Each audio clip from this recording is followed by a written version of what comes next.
Catherine Gillet pour FIBAT. David Léobé pour la CAPEB, Adrien pour Tipeee et Alexandre Dumaine pour la plateforme rochelaise de rénovation énergétique. Il est là. Vous êtes tous là? Super. Asseyez-vous, messieurs, dames.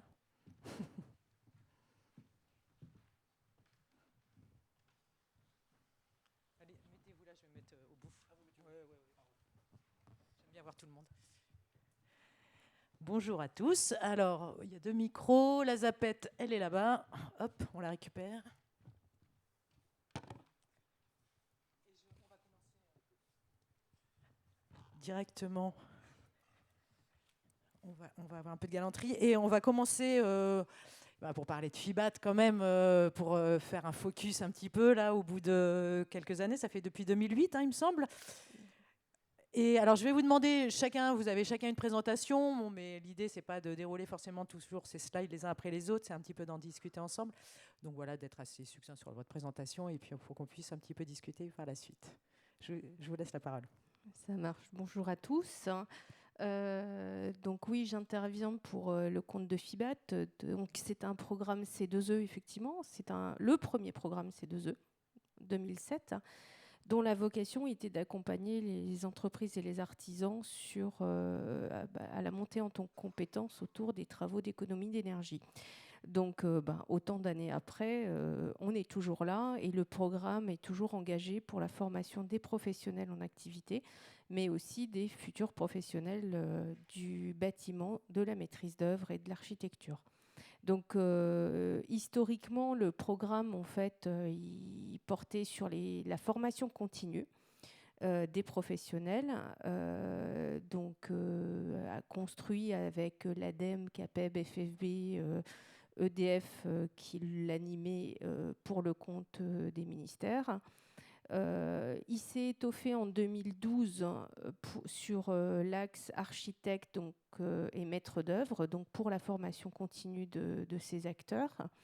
Et en 2018, une petite nouveauté sur le programme, c'est qu'on a pris en charge la formation initiale des futurs professionnels avec 2 acteurs qui sont rentrés dans FIBAT, qui sont le ministère de l'Éducation nationale et le 3CA BTP, donc pour couvrir la voie scolaire et la voie de l'apprentissage.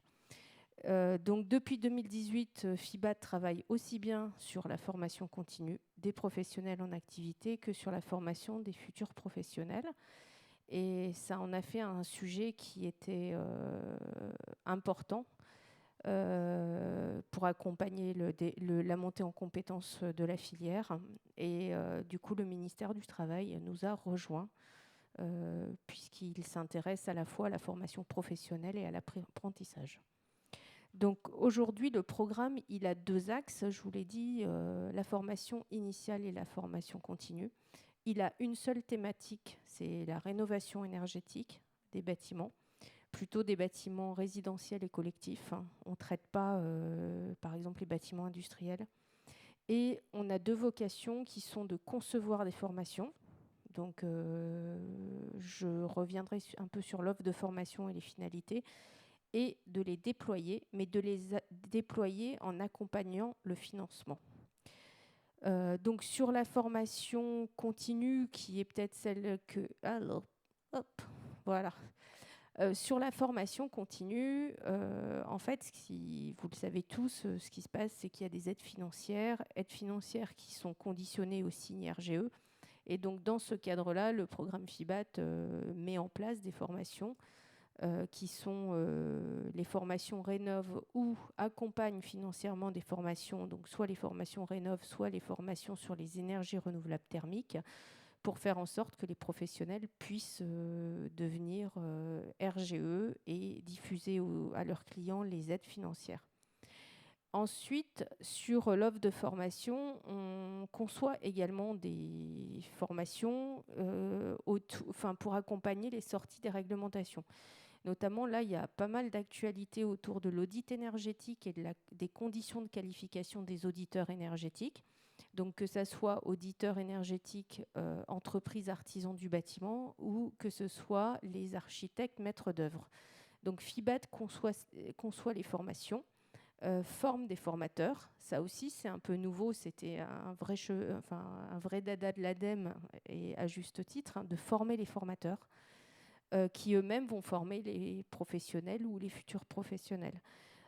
Ensuite, mise en main des organismes de formation, des kits pédagogiques, des contenus de formation pour qu'ils aillent eux-mêmes former dans un souci de qualité et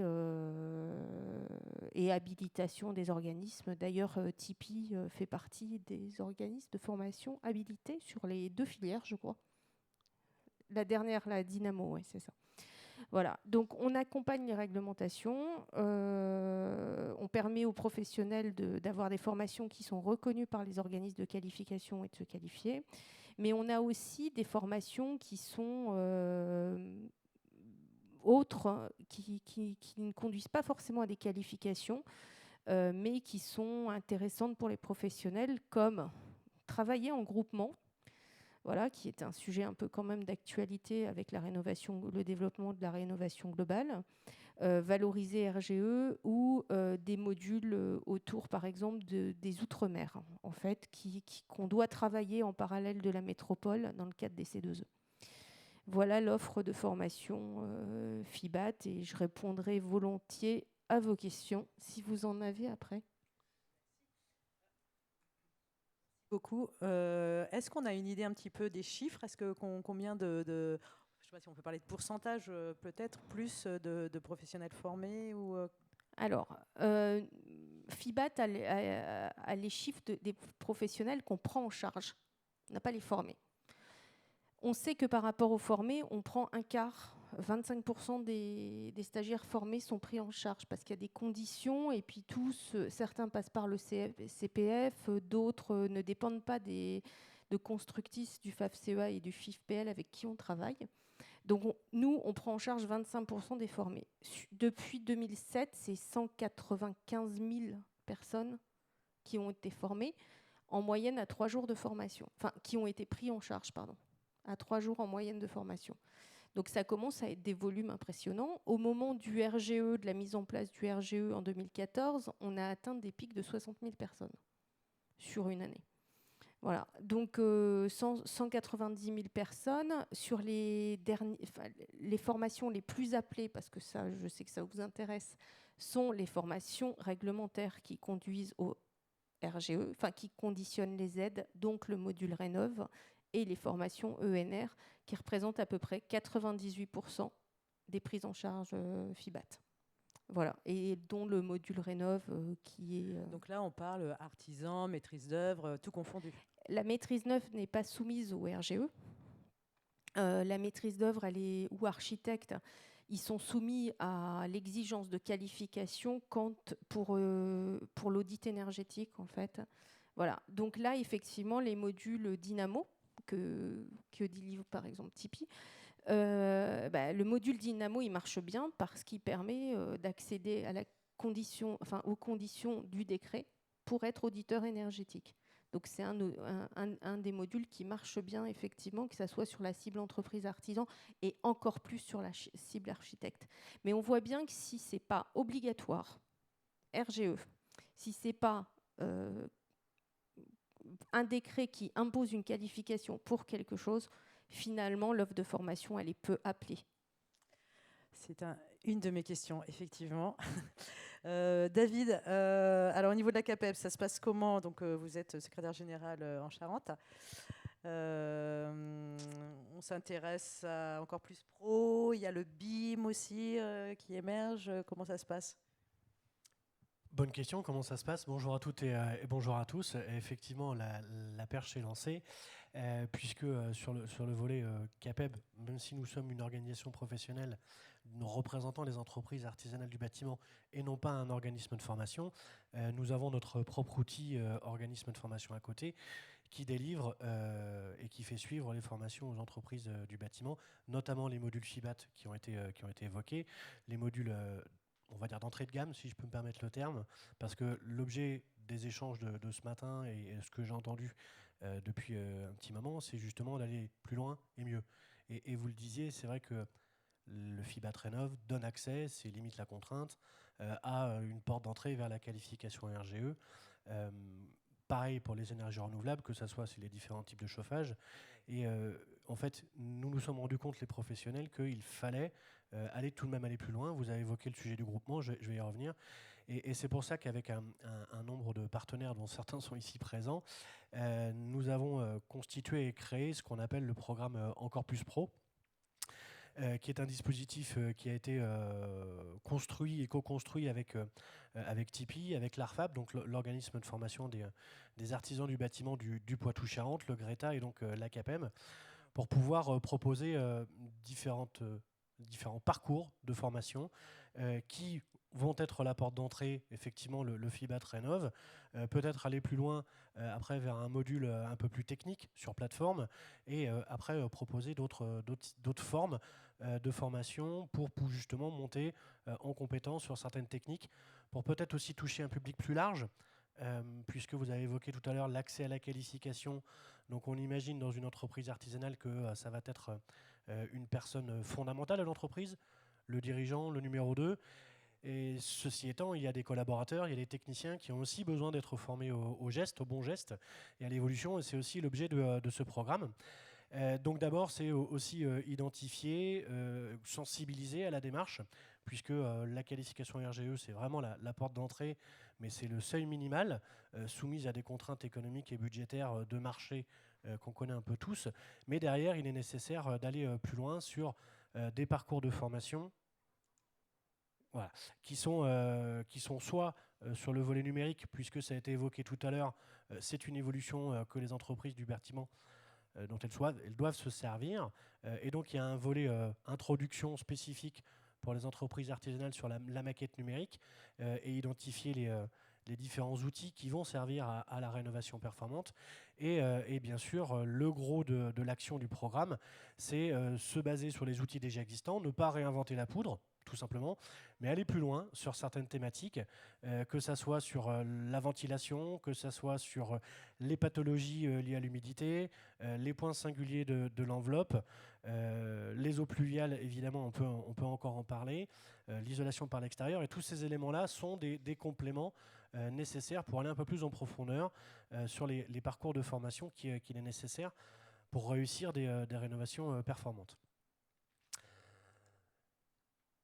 Ceci étant, il y a évidemment la création du parcours de formation, mais il est aussi nécessaire de toucher de façon peut-être un peu plus large les entreprises. C'est pour ça qu'il a été créé à cette occasion une web TV pour les professionnels du bâtiment, et sur laquelle on va retrouver un certain nombre de vidéos plutôt courtes et plutôt pratico-pratiques qui permettent justement d'identifier ce qui est bien fait et peut-être de se rendre compte pour un professionnel qu'il y a des choses qu'il est possible d'améliorer, et par ce biais de cette diffusion d'informations un peu large qu'on peut aussi réutiliser sur un chantier avec une tablette, avec un collaborateur ou avec un smartphone.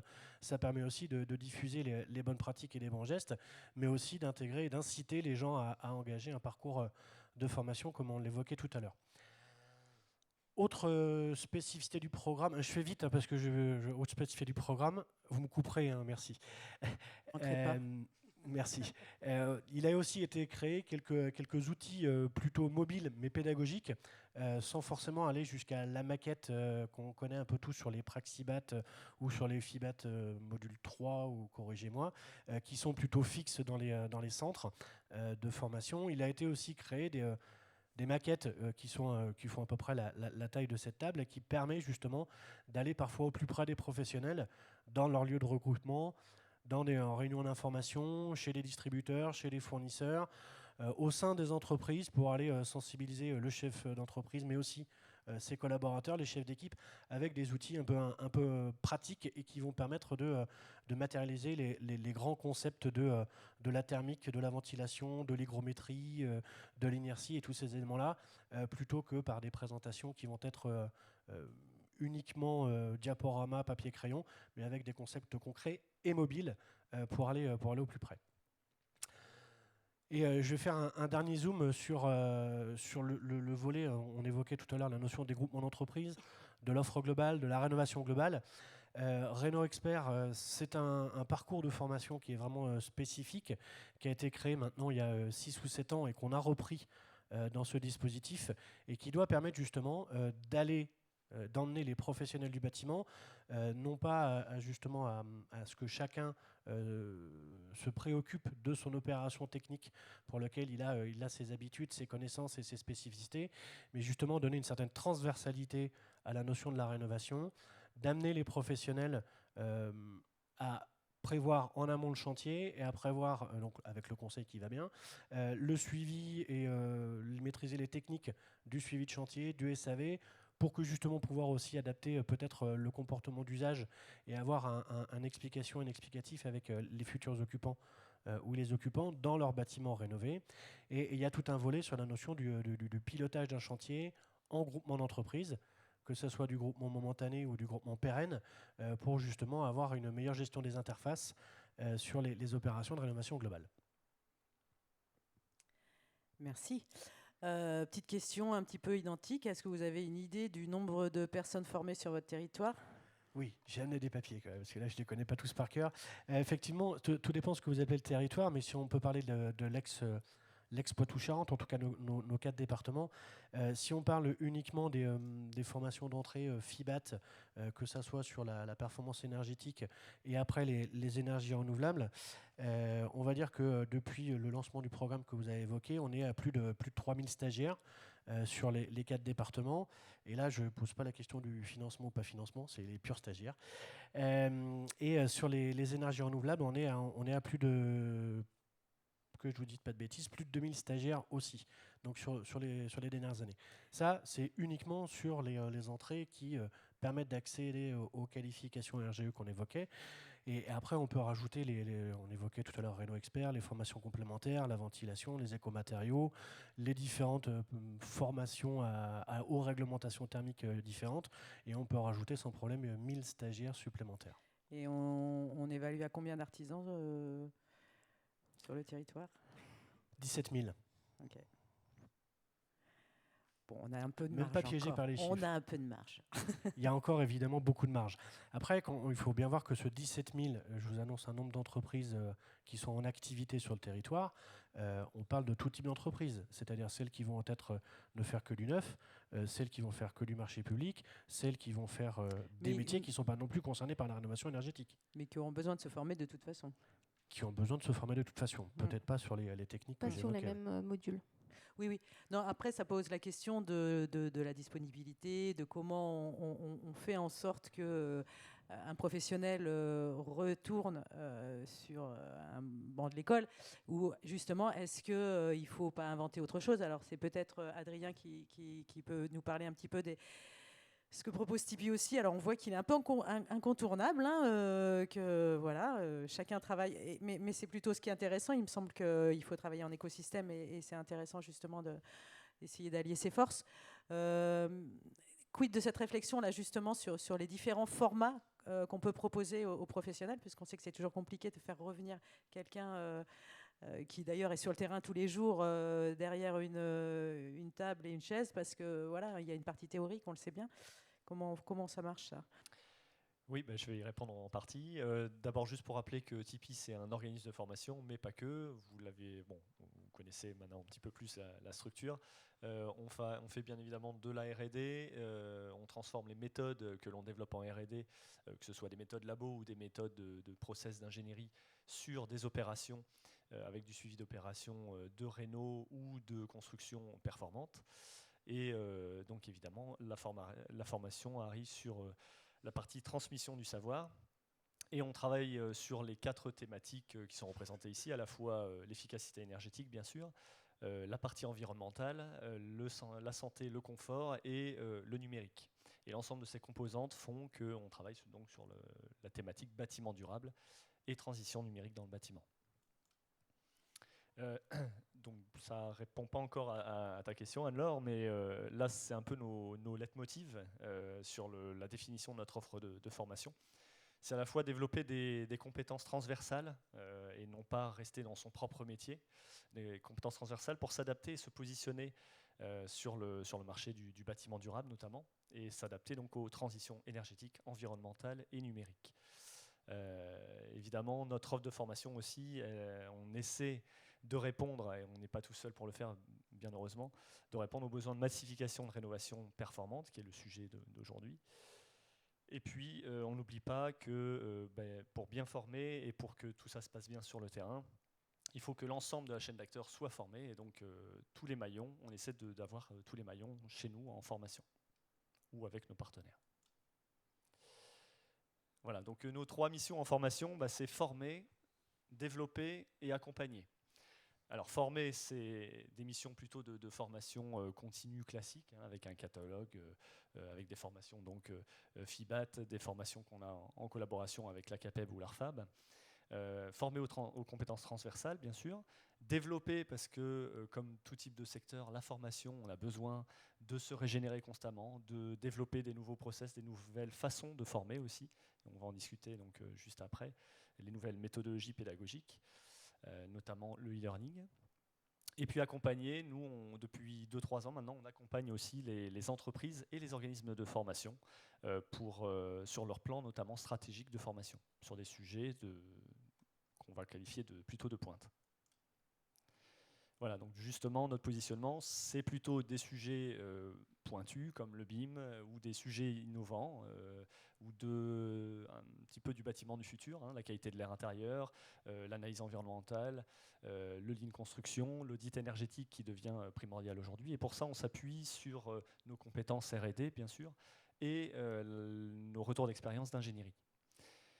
Il n'y a pas de formation de pointe sans formateur expert, donc on s'appuie aussi sur des formateurs internes et externes.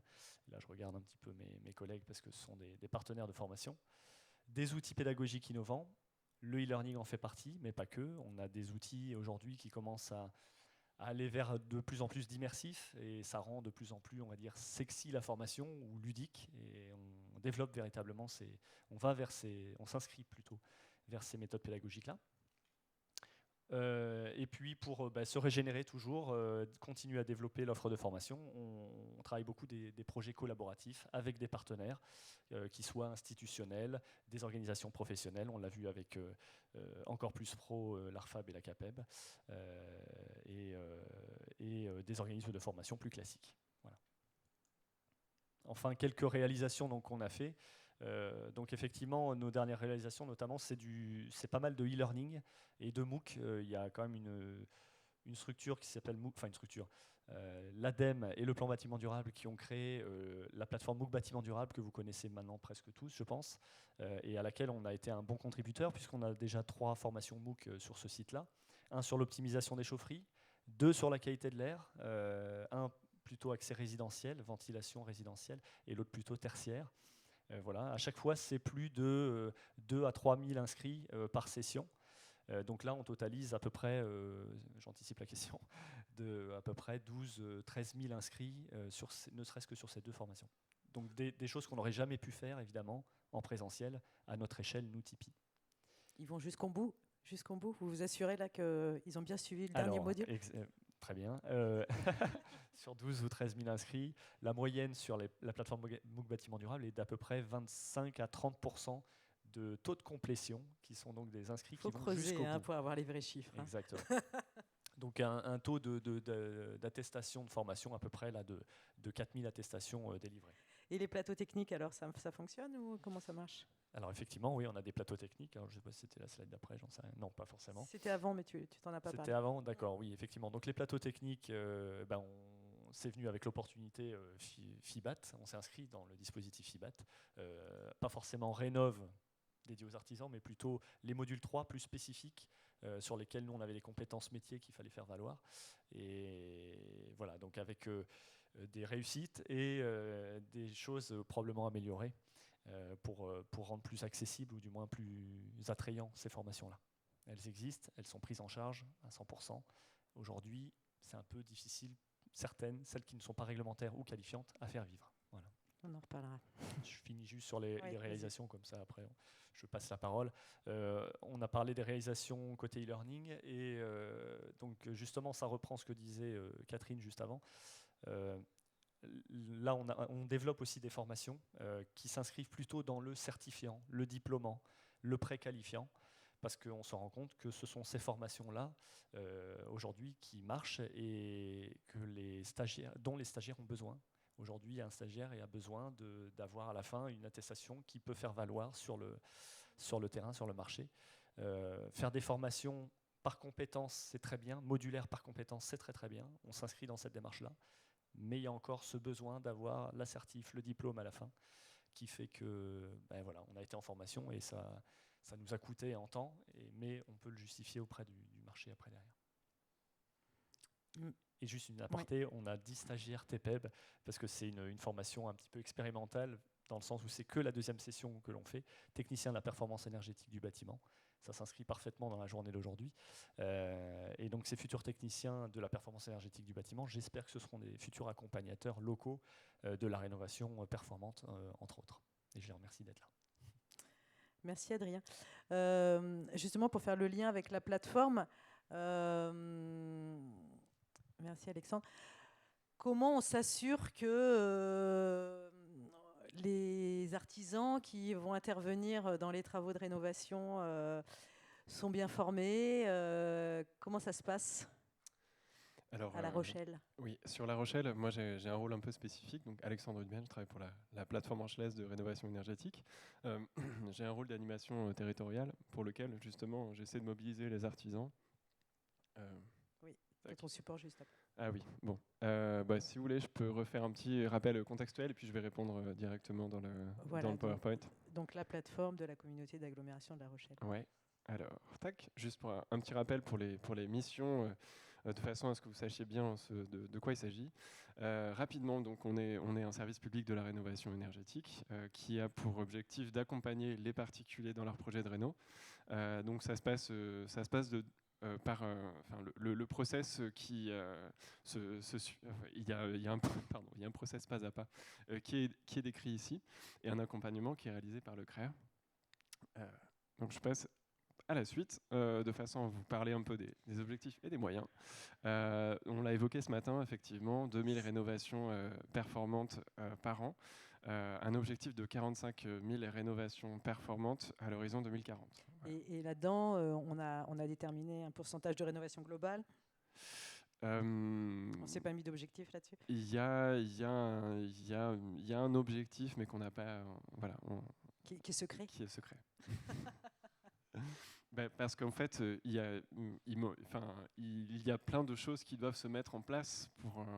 En fait, nous en posture d'accompagnant, on n'a pas toutes les clés pour répondre à ça. Donc, on attend aussi des actions d'autres acteurs sur le territoire pour justement permettre une massification de la rénovation. Bon, je reposerai la question l'année prochaine, c'est pas grave. Pas de souci. Donc les moyens déployés, effectivement, donc on a une facilitation du parcours de réno, bien sûr, et puis programmer et engager des actions de massification.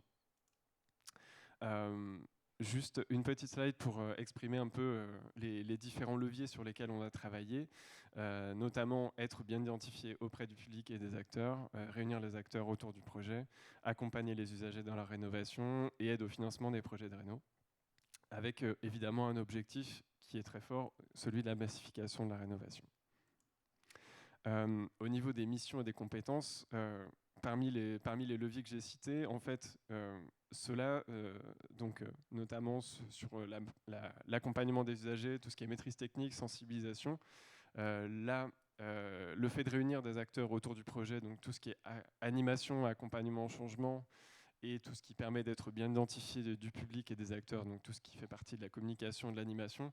Ces choses-là, en fait, à l'origine, elles sont, au niveau formation, elles sont portées par l'ADEME, qui est à l'origine notamment des espaces info-énergie. Donc c'est la slide suivante. Tout ce qui est formation opérationnelle, c'est du ressort de l'ADEME pour justement nous aider, nous, dans notre métier d'accompagnement. Ce qui existe aussi, évidemment, c'est un espace d'échange via le programme FAIR. Il y a un espace qui s'appelle Intrafair qui permet justement de discuter entre conseillers. Et évidemment, sur la partie veille technique, on a la plateforme MOOC Bâtiment Durable qui a été citée par Adrien, justement pour nous permettre de parfaire un peu notre connaissance sur différents sujets, différentes techniques. Donc, nous concernant, effectivement, accompagnants, on Alors est l'offre plutôt- existe, Ouais. mais dans la vraie vie, est-ce que les conseillers se forment, ont le temps de se former? Parce que j'ai vu l'offre effectivement sur le portail de l'ADEME, il est très intéressant et Ouais. important. Mais est-ce qu'on a des chiffres? Est-ce qu'on sait un petit peu si effectivement les conseillers se forment? Malheureusement, je n'ai pas de retour et c'est un peu à charge de chacun quand il rentre C'est ça, c'est ça. dans son poste de faire un peu le point sur ce qui lui est nécessaire. Parce qu'effectivement, les conseillers ne viennent pas tous avec le même background. Donc, effectivement, ont à travailler sur tel ou tel sujet. Et du coup, ça, c'est un peu laissé au choix de chacun pour arriver à monter en compétence. Donc, malheureusement, je n'ai pas de chiffres à te donner sur ce sujet. Et Il n'y a pas d'obligation d'ailleurs réglementaire. En tous les cas, pour les conseillers, il arrive avec son bagage et voilà. Non, pas vraiment. Ouais. D'accord, il Oui, n'y a oui. pas de module spécifique pour être un peu tous au même niveau. Ouais. Voilà. Il y a un travail évidemment avec les pairs et effectivement, je pense une intronisation à ces outils-là pour la montée en compétences, mais non, de fait, il n'y a pas vraiment un parcours qui est bien balisé, bien défini. Enfin, ouais, ce n'est pas le cas. Voilà. Je me permets de parler du programme LRTZC qui a été cité sans être vraiment cité. Rapidement. Rapidement, effectivement, le programme LRTZC, dans lequel la plateforme de la Réno fait partie, a pour objectif effectivement une diminution de 75% des émissions CO2 sur le territoire. Donc émissions qui concernent notamment les intrants, les consommations, les mobilités, les activités économiques et puis l'habitat. De façon évidemment à contenir le réchauffement climatique global à moins de 2 degrés. Juste un petit point sur la feuille de route avec d'ici 2030 arriver à une diminution de 30% des émissions carbone et effectivement moins 75%, donc un facteur 4 à l'horizon 2040. Donc, qui passe par plusieurs volets, notamment celui de la réduction des émissions, augmenter la capacité de séquestration carbone, donc là effectivement on va parler des forêts, de la biomasse, le carbone bleu aussi, suivre quantitativement les évolutions, donc effectivement avoir un mode de pilotage qui soit clair pour atteindre vraiment les objectifs, et puis compenser les émissions résiduelles. Donc, effectivement, il y a des activités économiques qui nécessiteront d'avoir un mode de compensation. Et du coup, ça, c'est la partie grise qui est en bas du schéma. Le programme La Rochelle Territoire Zéro Carbone embarque un certain nombre de piliers, notamment tout ce qui est industrie, tout ce qui est mobilité, les énergies renouvelables, le bâtiment.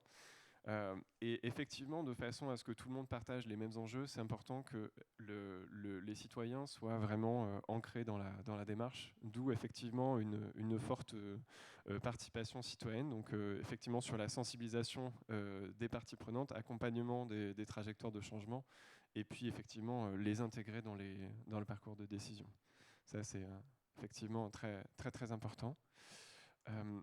Petit focus sur le bâtiment et puis les réseaux. Il y a effectivement 3 gros points sur lesquels, trois gros axes de travail, notamment généraliser la réhabilitation performante. Donc ça, effectivement, c'est l'enjeu sur lequel travaille la plateforme Rochelaise de Réno. Optimiser sur l'ensemble du cycle de vie. Donc là, effectivement, on va parler de recyclage, par exemple des recyclages de liège, avec Ecomer, des choses comme ça. Et puis développer des parcours de formation. Donc là, effectivement, on rentre sur le cœur de métier de Tipeee notamment.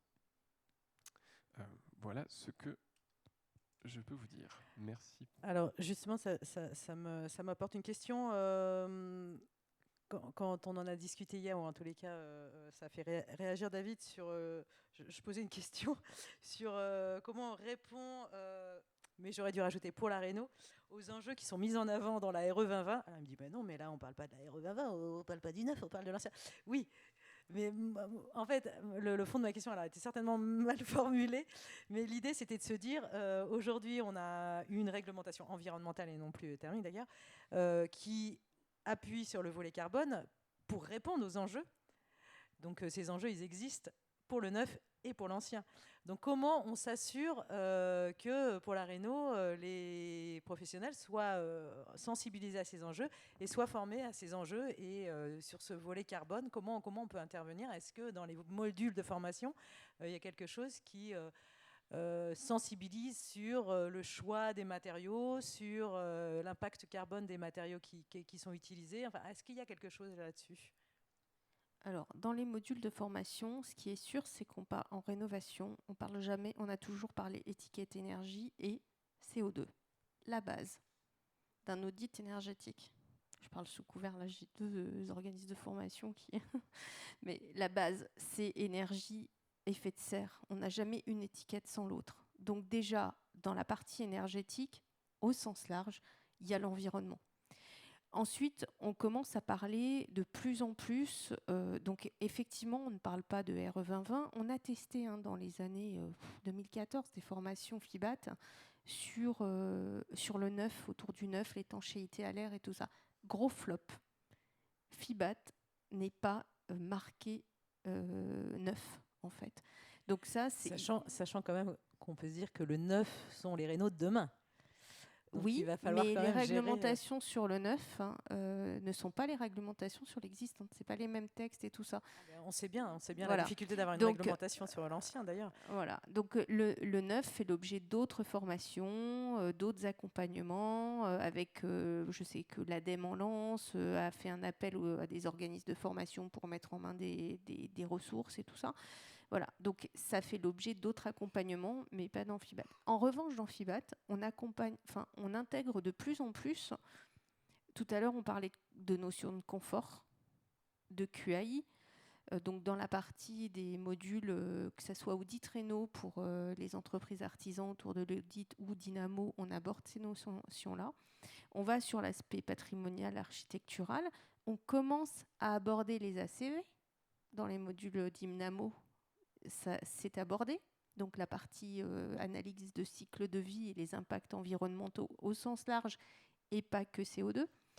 Et on a une nouvelle notion qui commence à arriver, c'est le recyclage déchets.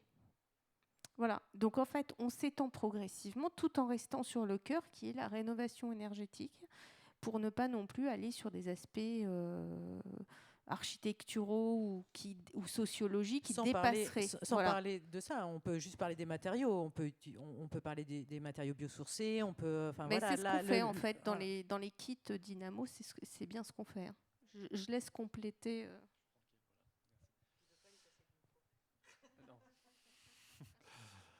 Non, ça vient de Charente, c'est pas.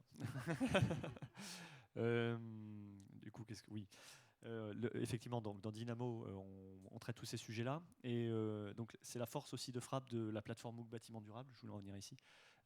C'est que les sujets réglementaires, et il n'y en a pas qu'un dernièrement là, qui sort dans notre domaine, sont accessibles au plus grand nombre grâce à cette plateforme, à ces MOOC gratuits. Donc, vous avez un MOOC sur la RE 2020, auquel on a un petit peu participé également. C'est vraiment, ça a été pensé pour ça, cette plateforme-là, MOOC Bâtiment Durable. Il y a des MOOC sur les biosourcés. Il y a presque un MOOC bientôt par typologie de filière. Donc vraiment, c'est une mine d'or de formation, de sensibilisation ou de formation, selon si on veut aller au début ou jusqu'à la fin de la formation. Mais il faut en tout cas pas s'en priver. Oui. Je vais me permettre de compléter, c'est pour ça que j'ai gardé le micro en fait. C'était pas par. Je reviens sur le volet FIBAT. Effectivement, même si les parcours de formation et les programmes pédagogiques sont tout de même normés, ce qui est important aussi, c'est l'investissement et l'engagement que les organismes de formation et les formateurs peuvent avoir dans le déroulé.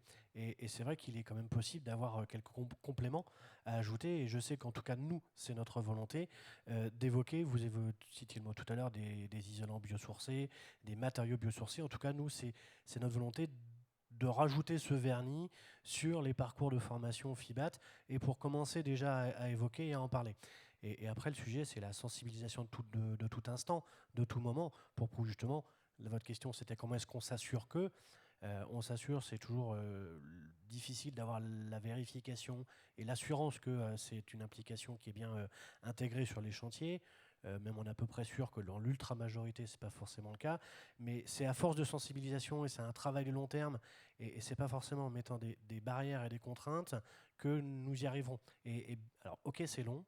Ok, c'est compliqué, ça nécessite des efforts de tous les acteurs, mais c'est toujours par convaincre, je dirais, les yeux dans les yeux, un par un, l'intégralité des acteurs et des professionnels, que c'est la démarche qui est nécessaire et qu'il faut la mettre en œuvre.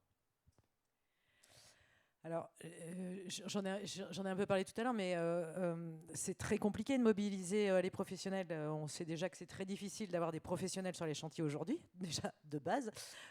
Donc, pour les emmener se former, c'est encore plus compliqué. Pourquoi on n'arrive pas à développer plus les formations sur chantier ?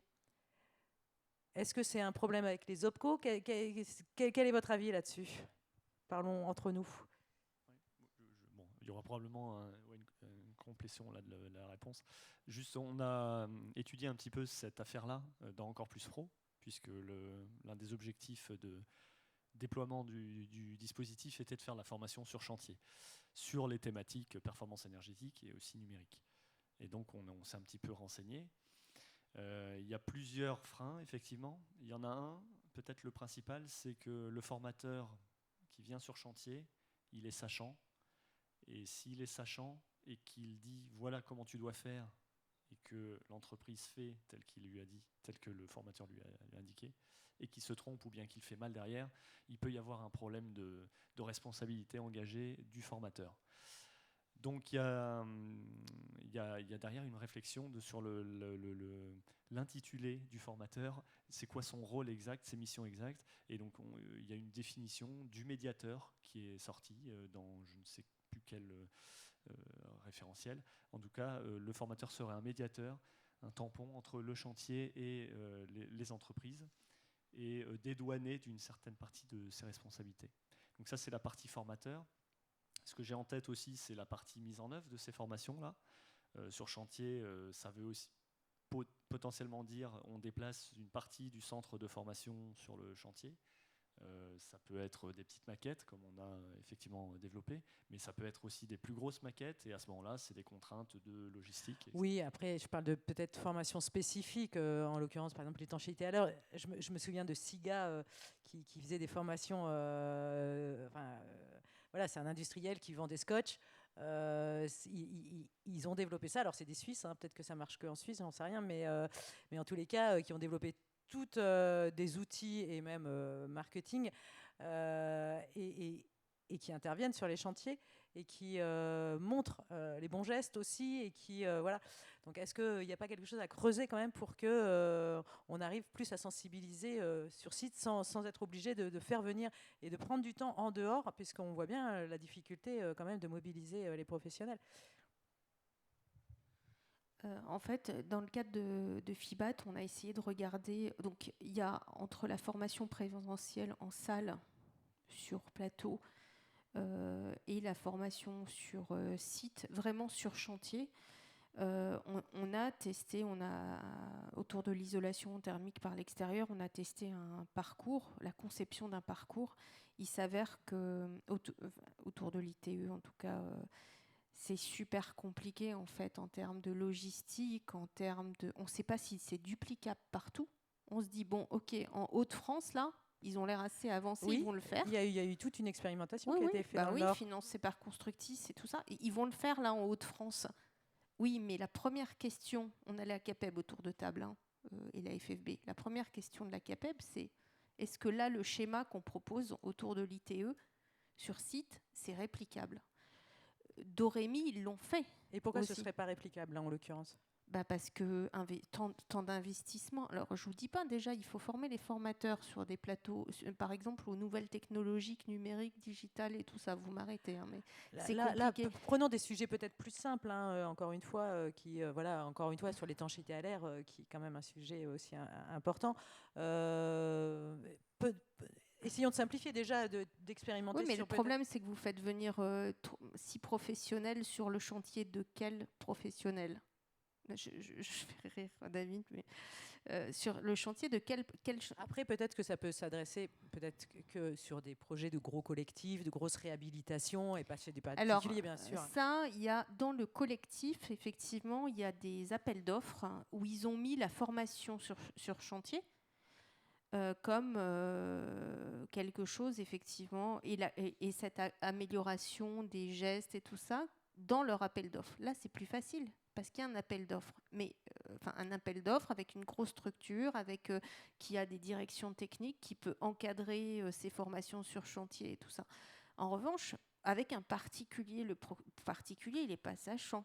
D'accord. Voilà. Oui, oui. Non, mais peut-être que, c'est des pistes. Hein. Est-ce que c'est peut-être la maîtrise d'ouvrage à sensibiliser pour en fait, s'organiser avec elle on a un projet européen qui s'appelle Bus League, dans lequel justement ils regardent dans la région du Nivernais là, quelque chose autour des conditions de formation dans les appels d'offres, mais même conclusion, pas possible chez le particulier en fait.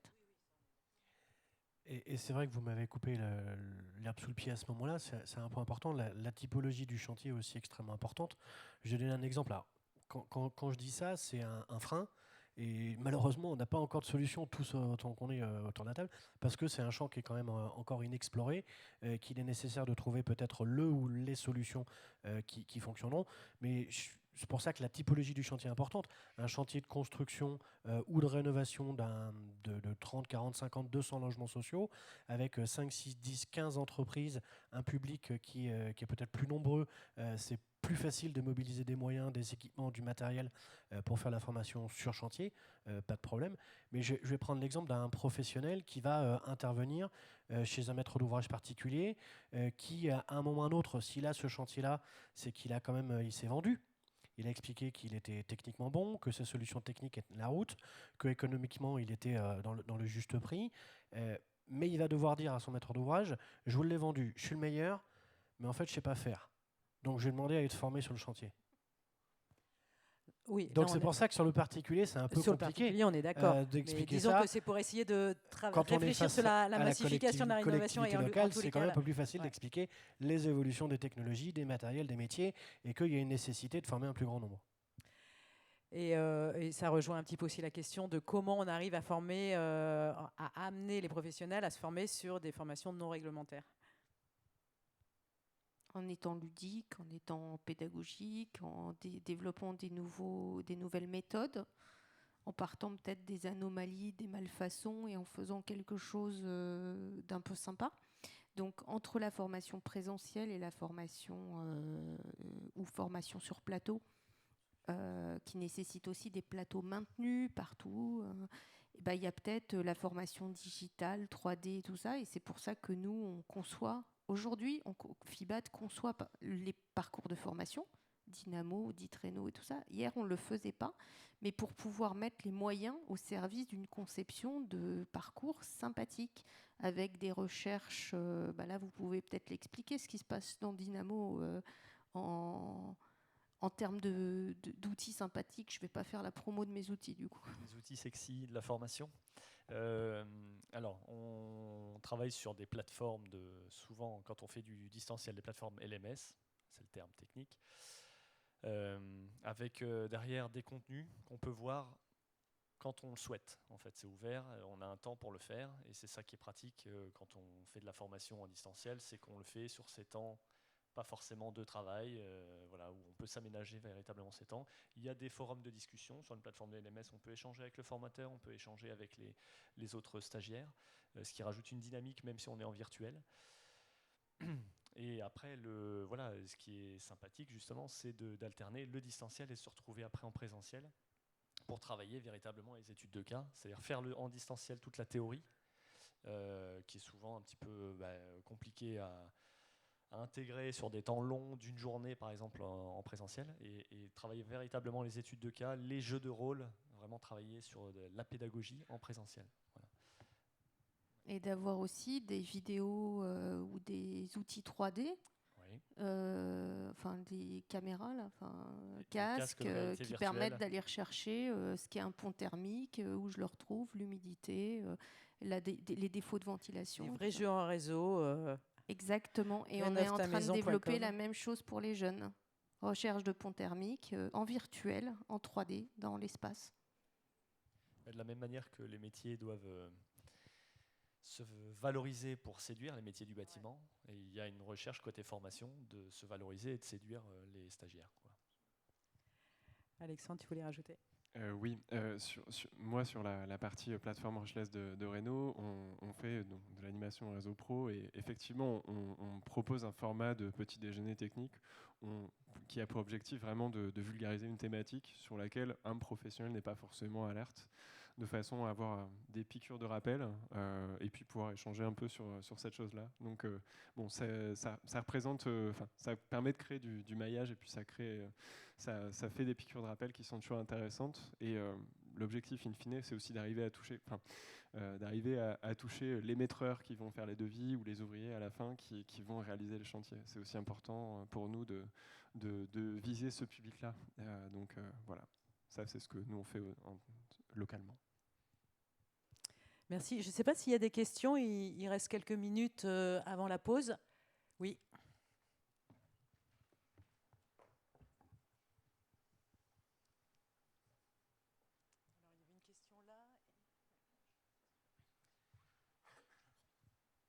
Moi, je pique la priorité à Énergie Demain. J'avoue que je suis un peu étonné de vos discours sur l'approche en rénovation globale. On a un peu le sentiment que le marché de la construction neuve a échappé aux artisans parce qu'il y a des constructeurs et parce qu'aujourd'hui c'est compliqué de se tourner vers plusieurs artisans. On espère que le marché de la rénovation va émerger avec des ambitions fortes et qu'il y aura du coup beaucoup de demandes. On constate que les particuliers ont du mal à mener seuls un projet de rénovation en se tournant vers plusieurs artisans. La solution du groupement d'artisans, elle est du coup utopique ou alors c'est une solution qu'il faut continuer à creuser? Et s'il faut continuer à la creuser, comment on fait pour le faire? Alors, étant représentant des entreprises, pour creuser, c'est une pelle, une mini-pelle. Non, pardon, excusez-moi. C'est une très bonne question parce que c'est tout le nœud du problème. Je ne ferai pas de comparaison entre le neuf et la rénovation parce que je ne vais pas dire que c'est le passé, mais presque. Mais ces évolutions-là, vous évoquez le terme et qu'on entend nous aussi, où les entreprises artisanales sont peut-être plus forcément en première ligne sur la construction neuve de la maison individuelle. C'est vrai, mais pas pour des raisons techniques, pas pour des raisons de conseil, pour des raisons réglementaires, juridiques, qui ont fait que la loi de 1990 a instauré une certaine obligation de capacité financière et de garantie de livraison à prix et délai convenu et de garantie de parfait achèvement, qui a exclu de facto des structures économiquement différentes que d'autres organisations plutôt commerciales qu'on voit aujourd'hui. Donc ça, c'est pas forcément la technique qui a fait la différence. Ceci étant, les enjeux de la rénovation, je pense que c'est quelque chose qui est convenu pour tous. La rénovation globale, nous avons, et il existe sur le territoire, des entreprises en interne qui sont déjà multicompétences. Non pas parce qu'il y a une personne qui sait tout de A à Z et qui sait tout sur tout, mais parce qu'il y a des entreprises qui se sont structurées telles que, avec en interne des capacités pour à la fois faire du gros œuvre, du second œuvre et de l'énergie. Donc déjà, on a des structures telles que qui peuvent apporter cette réponse. Ça existe.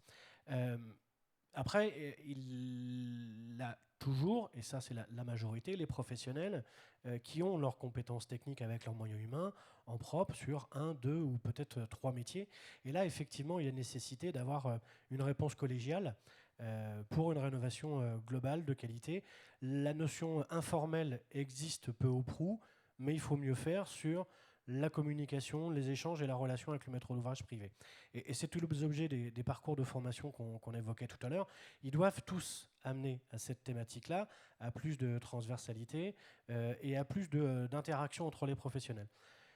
On voit aujourd'hui de plus en plus, alors c'est une démarche complexe, c'est une démarche qui coûte, qui nécessite de créer une autre entité à côté, mais on voit la création de coopératives artisanales de construction et de coopératives artisanales de rénovation. Et dans ces coopératives, on va avoir 3, 4, 5, 6, 7 entreprises de chacun leur domaine d'activité qui vont se regrouper conserver leur propre activité, mais au sein de cette coopérative de construction, vont pouvoir se structurer pour pouvoir proposer cette offre unique, cet interlocuteur unique pour une rénovation tout court, une rénovation énergétique ou parfois de la construction neuve. Et après, si on veut faire de façon plus momentanée, il existe d'autres formes de groupement où on accompagne les entreprises à bien traiter les interactions entre professionnels. Et on commence aussi à mettre le doigt sur le volet numérique, communication inter-entreprise, partage des informations, qui font les évolutions aussi pour fluidifier aussi toute cette démarche. Oui, merci pour votre intervention, c'est passionnant. Il y a un sujet qui commence à nous agiter pas mal, c'est celui de l'autorénovation, en particulier l'autorénovation accompagnée, qui fait grosso modo 40% du marché pour l'autorénovation totale et 30% en accompagné. Est-ce qu'il est prévu de former, d'accompagner ces personnes? De quelle manière ce réservoir de personnes peut-il aussi constituer, ma foi, des ressources pour une industrie du bâtiment qui manque d'effectifs? Quelle serait votre position là-dessus?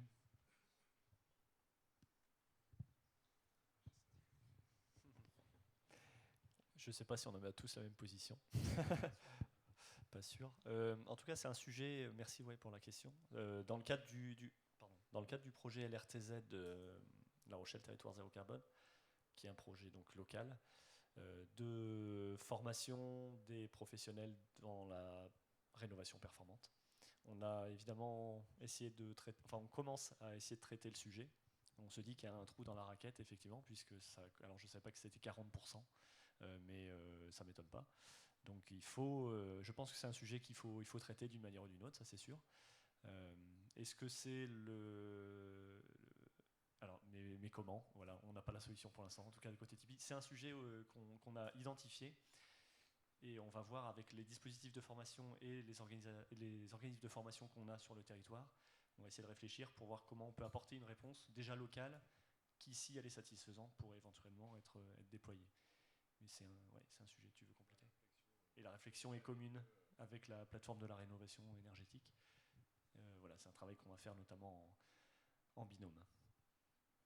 Je vais prendre ma casquette président d'ODEIS, cette fois-ci, et pas Tipeee, pour réagir à ce que disait David tout à l'heure et la réaction que l'on a par rapport à la structuration et comment on arrive à répondre à ce marché-là. Je pense sincèrement qu'on a vu ce matin une sociologue qui nous parlait de développé par le marché, d'accord. Et moi, je crois beaucoup à notre capacité, à tous les artisans, toute notre force vive des installateurs, à se structurer s'il y a un marché, pour répondre à un marché. Les outils que nous avons pour répondre, groupement d'entreprises momentanées, coopératives, etc., elles existent. Le tout, c'est de travailler avec justement les plateformes, travailler avec tous ces outils que nous mettons en place pour créer un marché de la rénovation globale. C'est-à-dire que lorsqu'on aura un marché réellement de la rénovation globale, c'est-à-dire qu'une rénovation ne pourrait être envisagée que si vous avez un bouquet de produits, je fais confiance à tous nos artisans, toutes nos entreprises, pour être capables de se structurer pour pouvoir y répondre de manière globale. Mais par contre, il faut leur démontrer qu'il y a un marché. On a trop souvent développé des choses sans créer le marché, en demandant aux gens, les entreprises, de se structurer alors qu'il n'y avait pas le marché. Aujourd'hui, on a bien conscience, et on a passé la journée là-dessus, en voyant que toute rénovation, pour qu'elle soit performante, etc., ne peut se faire qu'au travers, entre guillemets, un package de solutions qui touche le bâti, l'énergie, la ventilation, etc., etc.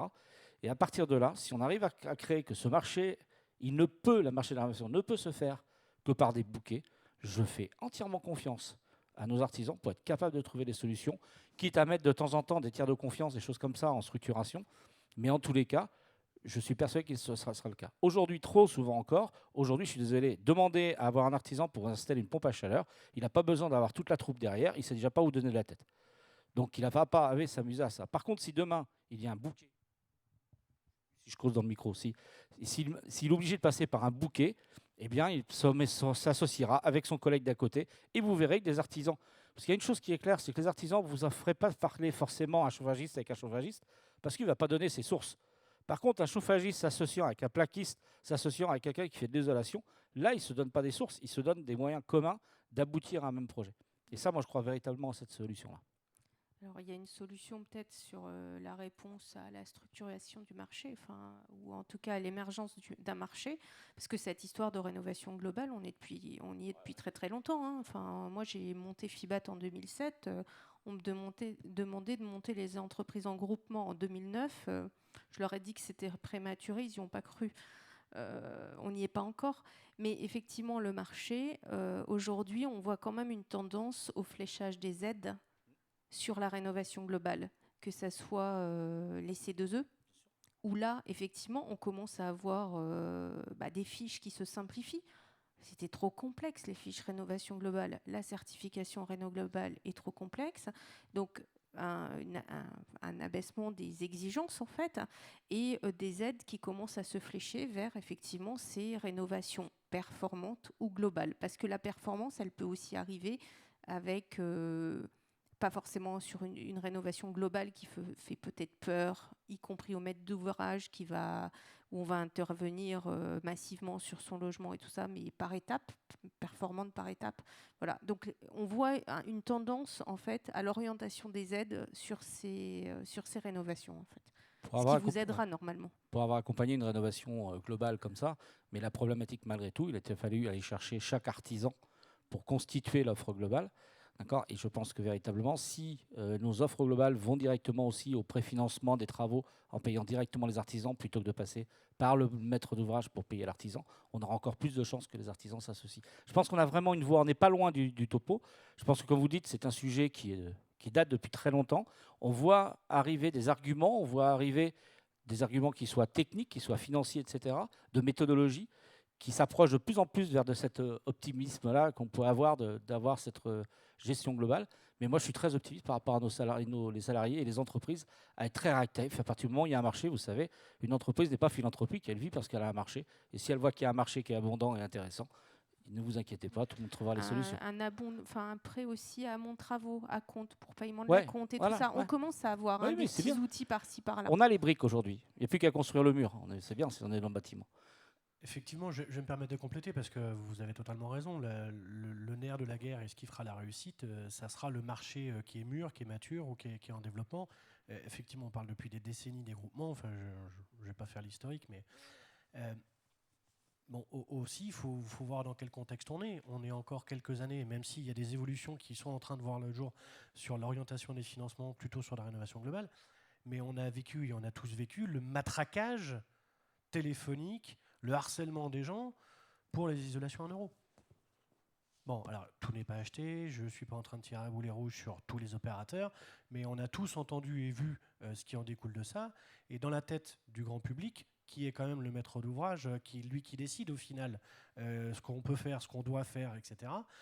Si justement l'inconscient collectif aujourd'hui, c'est j'ai isolé, j'ai soufflé un peu quelque chose, je ne sais pas quelle épaisseur dans les combles, c'est bon, ma maison isolée, c'est fini.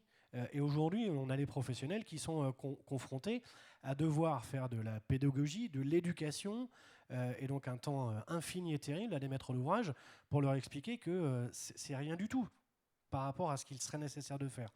Et aujourd'hui, les conséquences de tout ça, et j'espère qu'il y a une autre question après, parce que je vais terminer sur un côté négatif. On est en train de vraiment manger la pause. On mange la pause, désolé. Le côté négatif des choses, c'est qu'on a, à contrario, effectivement, un marché qui, sur la rénovation globale, a des difficultés à être mature, mais on a même des professionnels qui se désintéressent totalement, bien que très compétents techniquement, mais qui se désintéressent totalement de cette activité-là, de la rénovation énergétique. Pourquoi ? Parce que les conséquences de ce que j'évoquais, qui est un épiphénomène, mais qui a fait énormément de mal, c'est que ça a généré beaucoup plus de contraintes, beaucoup plus d'audits, beaucoup plus d'embêtements, beaucoup plus de qualifications, beaucoup plus d'administratifs, beaucoup plus de plein de choses qui aujourd'hui n'est peut-être pas nécessaire de se préoccuper. Donc on a des professionnels qui dans les années 2000-2010 étaient convaincus de la démarche, qui ont été convaincus peut-être un peu trop tôt, qui aujourd'hui se désintéressent totalement de cette activité-là.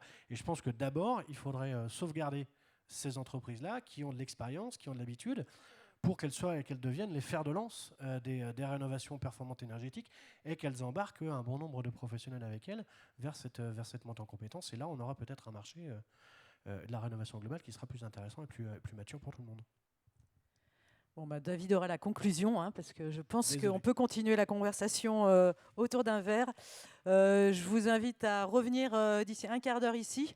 Je laisse la main à Aurélien pour la dernière table ronde qui sera sur le financement, le nerf de la guerre, comme on dit. Merci à tous.